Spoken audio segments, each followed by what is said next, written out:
Hello, guys. It's me again. So, I had some good news, and I also have some worrying news.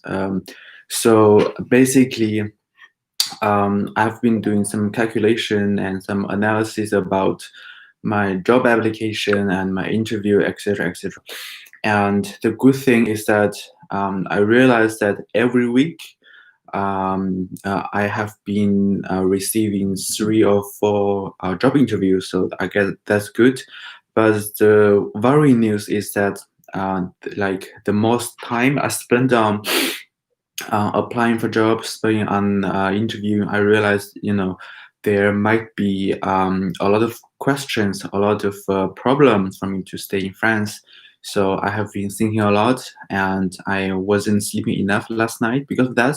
So this explains my very tiring face. So I hope you guys will forgive me for that. So let's talk about the good news first.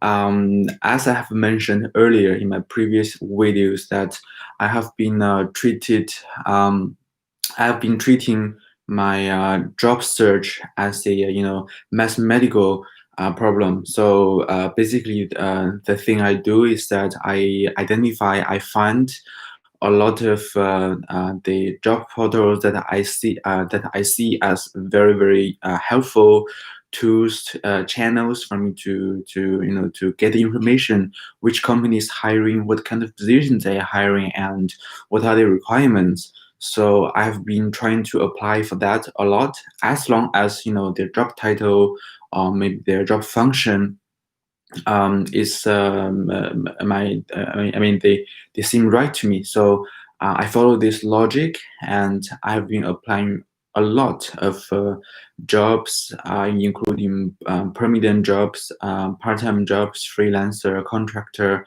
etc., etc. So that was my strategy. But and then there comes with the problem that sometimes I have to spend like 8 hours to just to apply for this job, because I mean, if we're talking about LinkedIn, there are some company, they basically put their job requirements, their job ads there, and you can basically do the easy apply, right? You can basically just click and click, and voila, that's all the information you can. I mean, you will need to fill. It's just within 3 clicks, but there are more company, especially those kind of big companies, that they don't do this. They basically share their job ad on their own career website, or anything, or their website of their preference, and maybe LinkedIn automatically put those kind of information on their site as well. So that means for us, we have to do extra. So if you find this information on LinkedIn, or maybe monster.com or Indeed, and you click apply, but in the end, you will be redirected to the website where the job ad was originally placed. So in this case, you have to spend more time to fill out all the information, to upload your resume. Sometimes you have to say something to the hiring manager or to the HR manager, explaining why you want to join this company, etc., why you think you might be a good fit for this company, etc., etc. I mean, personally, I think this kind of thing is just shit, because them as an potential employer and us, we both know that if there is a job opening, out there, there should be probably maybe 50 or maybe 100 applicants. And if they require each and every one of those applicants to fill out all of those very motivational information or answer, or something you have to do tests as well, it takes really a huge amount of time. So I don't know, but for me, I guess for us, being international students is just a long shot for us, and it's just very time confusing then, and sometimes it's just very I guess it's just a waste of time. Yeah. That's my honest feeling. And even if we feel this information, we answer their questions, they might not, be happy about it because they were looking for something very specific within our answers. So I don't really see the point of doing this. It's just a waste of time for us as applicants and for them as companies. So why not just just to I don't know, just ask us to upload our resume and maybe we can fill out some basic information. I understand that some companies do this because they want to initially screen some candidates, but they have to understand, some candidates they don't have much time to do that. So that's my point. But again, we're not there yet. We don't have that position yet. So I guess at this stage we have to, I don't know, to do as what they require us. Oh, sorry about that. I'm really tired. So anyway, I guess I have been applying for 200 jobs per day. I've been spending a lot of time just screening the jobs because I said I put some kind of search criteria in the job function. So I basically look at the position, to see which function are recruiting, what kind of title they are recruiting, and about the seniority, etc. So, but I still have to, how do I put it? I still have to invest a lot of time doing the research on the job content itself to see if I qualify, etc. So here, if you remember what I have told you before, I guess for us, English is one of the key criteria, that we will be looking for. So you just press Control F and press English, and if they require English, I mean, next to it, it could be before, after, and they put any other language requirements that you don't think you qualify, just close the ad. Or if you want to give it a try, just give it a try. Just send out your application. It's your own choice. So that's it. And let me think about the 3 and 4 job interviews. I think according to the data, it's kind of a funny story because I try to apply for jobs in France, in the Netherlands, in Switzerland, Belgium, and the UK as well. So basically throughout Europe and UK as well, and even Ireland.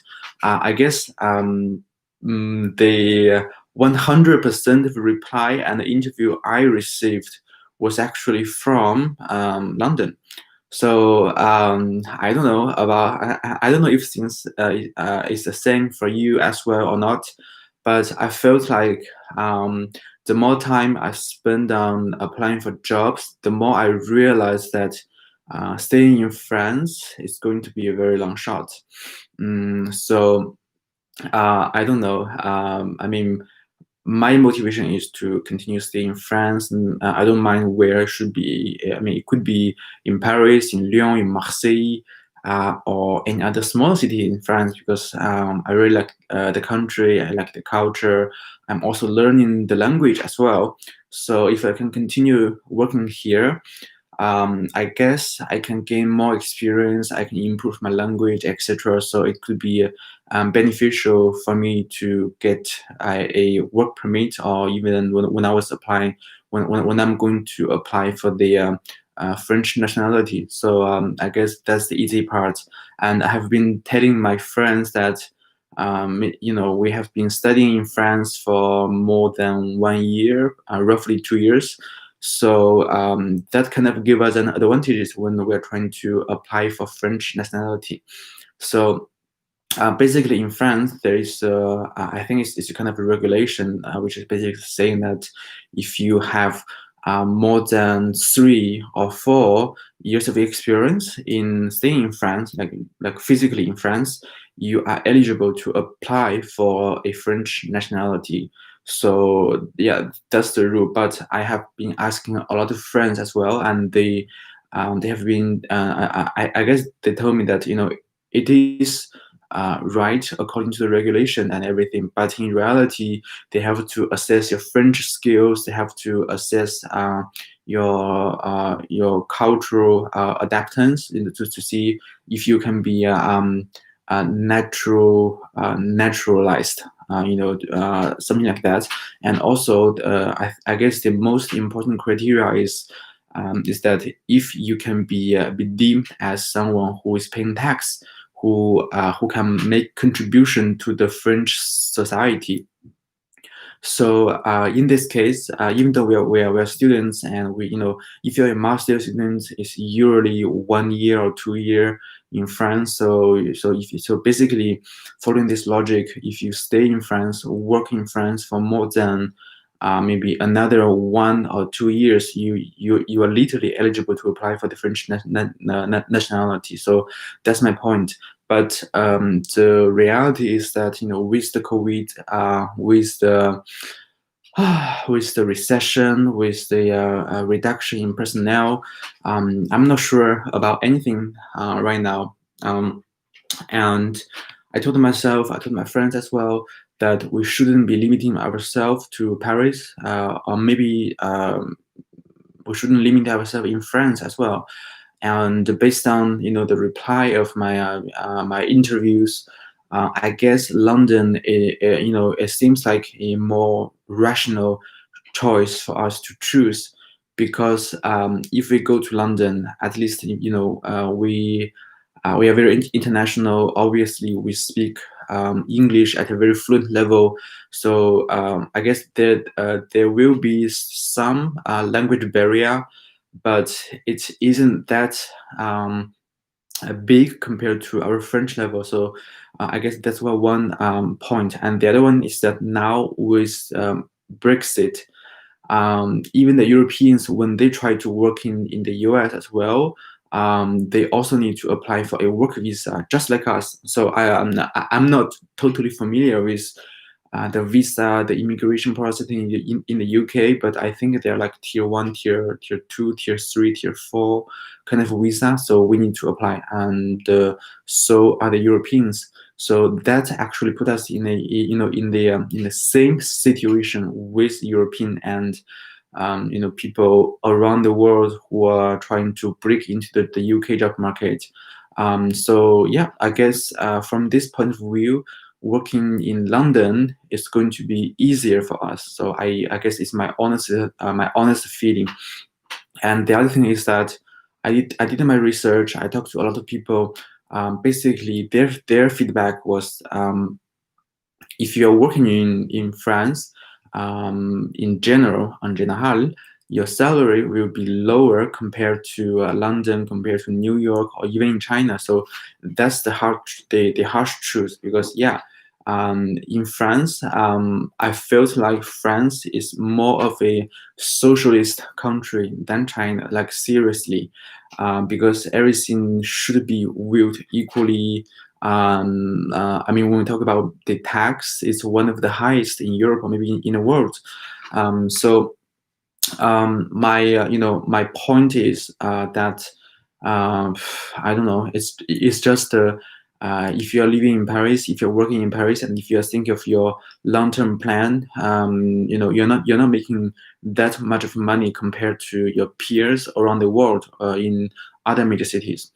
And the tax is very high, but so is your benefit and etc. But we really want the money to support ourselves. And when you are trying to settle down in France, maybe in the future you might need to buy a house or maybe buy an apartment. So we really need the cash. But the good thing is that in France, if you try to get a loan to buy an apartment or house, usually the interest is super low. It's like around 1% compared to maybe 4% or 5% in other countries. So I guess that's one plus point. But if you work in London, even though the living expense will be higher, so will be the salary, and the tax might be lower in France compared to France. So that's something we all need to think about. And I felt like that maybe right now going to London is a better choice for me. So hopefully I will get some follow-up interview with the people, with the company in London, etc. So I hope some good things can happen. And the worrying news is that I kind of talked about the worrying part of the feedback is that um, just staying in France, everything is very struggling. I have been doing this for so long. I guess that if you're not trying to get through any administrative point, like any administrative process, life will be fine. Like you will be easy. But if your language is not as fluent, yeah, the problem exists. So, what do you guys think about this situation? And if you have any comments, you have any advice or the question you want to ask me, just leave a comment below, and I will try to answer as soon as possible. Okay, thank you. Bye bye.